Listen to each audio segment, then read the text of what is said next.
Hey guys, what is up? Chris here with Cohesive Friendship Unit. Just me today. I am here with a Super Mario 3D All-Stars review.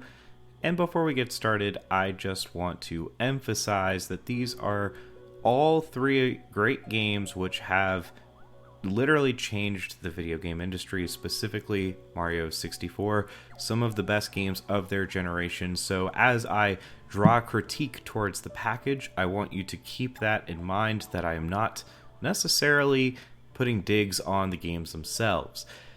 There are countless reviews of all three of these games, and I'm going to give a short blurb of what I think of the games, but I'm mostly going to be highlighting the package as a whole and its potential positives and shortcomings coming to the Nintendo Switch.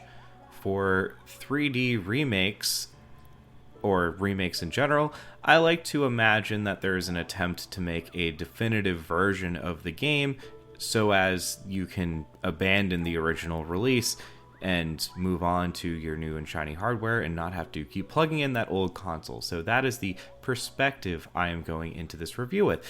And before we get started, please consider subscribing. We are less than 100 subs away from 3,000 subs, and we would really appreciate your support. In fact, we would appreciate it so much, we're doing a giveaway for Cyberpunk 2077. All you have to do is be subscribed. Be sure to check out our community tab if you want more details on that. On to the review. Let's start with the package as a whole. 3 games are included with Super Mario 3D All-Stars, Mario 64, originally released on the Nintendo 64, Mario Sunshine for the GameCube, and Mario Galaxy for the Nintendo Wii. And it comes in a box for the physical release, and there's no manual or booklet. The only thing you're getting in addition to the games themselves are access to the soundtracks for all 3 games, which is a decent amount of music. Unfortunately, these soundtracks are very widely available online, and it's a little upsetting because the 25th anniversary actually came with a decent booklet which had a little bit more than the bare minimum. Would have been nice to at least have some kind of manual in the physical edition. And the menus are fairly basic. You hop into the game, and actually the games are just kind of bunched in with the soundtrack, which feels a little weird. And there's loading screens for all 3 games. Now, 3D All-Stars. I want to talk about the title of this. So, for the original Super Mario All-Stars release for the Super Nintendo, you actually got 4 games.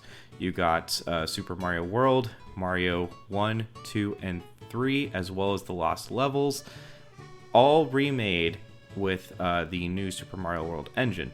So you got a lot of games, and at the time those were the only Mario games, in fact. So you would like to think that 3D All-Stars would represent all of the 3D games up to current point, maybe sans Odyssey. And that just simply isn't the case. You're getting 3 games, and realistically, they are missing out on games like 3D Land, 3D World, which is going to be a standalone release in February, as well as Galaxy 2. Nonetheless, let's go over the 3 games that we have. Starting with Mario 64, I might be a little pinched with nostalgia, as I've been seeing more critical reception of this game in recent years. However, this was my first Mario game, and I personally think that it has aged very well. And if you play the newer Mario games, even Odyssey, things have not fundamentally changed. Mario basically controls the same, and most if not all of the tricks that were introduced in 64 are still his main arsenal up to a 26-year later game. And it is totally worth a play. I think it is a very solid game. They have redone the UI. It's much cleaner to see, not seeing things through the lens of a CRT anymore. So they have cleaned things up a bit, and they have actually reworked some textures. Unfortunately, there is pop-in for some reason. It is running at 30 frames per second, which the Switch could easily pull off a 60 FPS. There is no widescreen support. Not saying it had to be mandatory, but there's not even an option to toggle it. There is a problem with the level of detail assets, the LODs, if you will. This was kind of masked when you were playing in the 90s with the CRT, but now you can see a lower resolution Mario pop in as you run away from the screen, for example. And yeah, here's the thing, guys. This is something that could have been done. What they even could have done is given us the option to play the DS remake of this game. But no, instead, this is what we get, a fairly basic reworking of the game. Let's move on to Sunshine. There is a banging soundtrack for this game, and I personally don't think that this is worth the hate. This is definitely the most divisive 3D Mario game, and I think it's always been fun. I've beaten this game quite a few times. Always have a good time. It does feel the most unbalanced, has some difficulty spikes, and that is unfortunate, but nothing that you can't get through, especially in 2020 when you can research strategies to overcome things. This is the first time that Mario Sunshine has been re-released, and I suspect that this is a large reason why a lot of people are going to be investing in this product.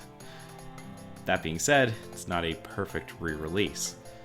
There's no GameCube controller support, and people are calling me out in a previous video for nitpicking this, but the GameCube adapter and the GameCube controller were both made by Nintendo for the Nintendo Switch. These are official first-party products. Seems like it would not be that difficult to allow for GameCube controller support. I personally was planning on playing this with a GameCube controller and fully expecting analog support. Looks like we are not getting that. That's the thing, I'm going back to the beginning where I say I would like to imagine these being the definitive version of the game, and clearly that is not the case.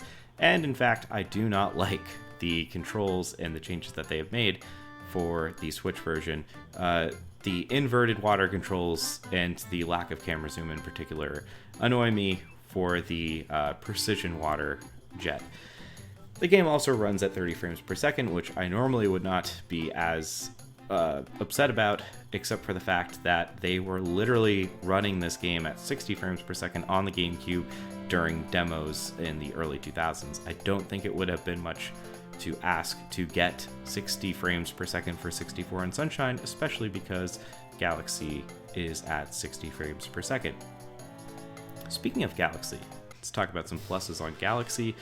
I really enjoyed Galaxy personally, still am enjoying it to this day. I think it's a fun game. It's one of the best Wii games that you can play, in my opinion.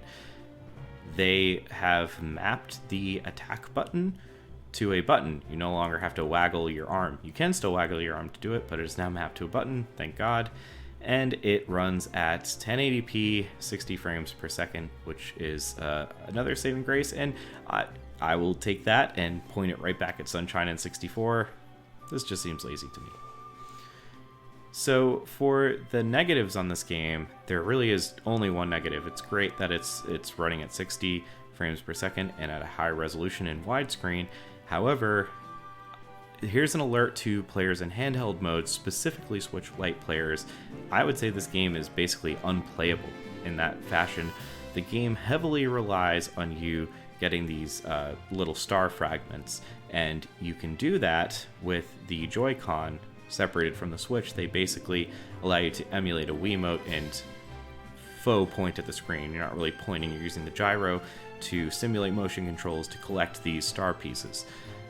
In handheld mode, you have to use the touchscreen, which means you have to essentially remove your hand from the right hand where you're controlling, your attack button, your jump button, etc., your camera. You have to remove your hand to touch the screen. And that might not sound like a big deal, but you literally need to use motion controls for collecting these. They're actual progression gates that require you to have a certain amount of them, and you literally need to be doing this all throughout the game. It's extremely frustrating. It's extremely annoying. You also need to do this to get into a level.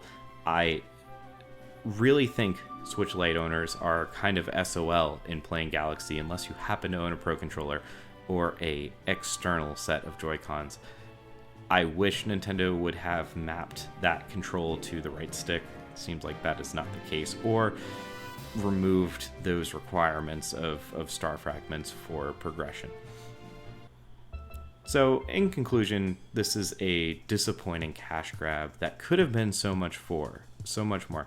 I look back to the Mario 25th anniversary where it was again disappointing. They essentially gave us a Super Nintendo game for full price, and they didn't even bother to change the button mappings, which is annoying.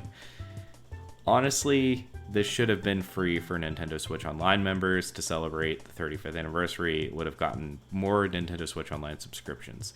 At the very least, this should have been a $30 product. The price simply does not add up. Let me quickly explain on that.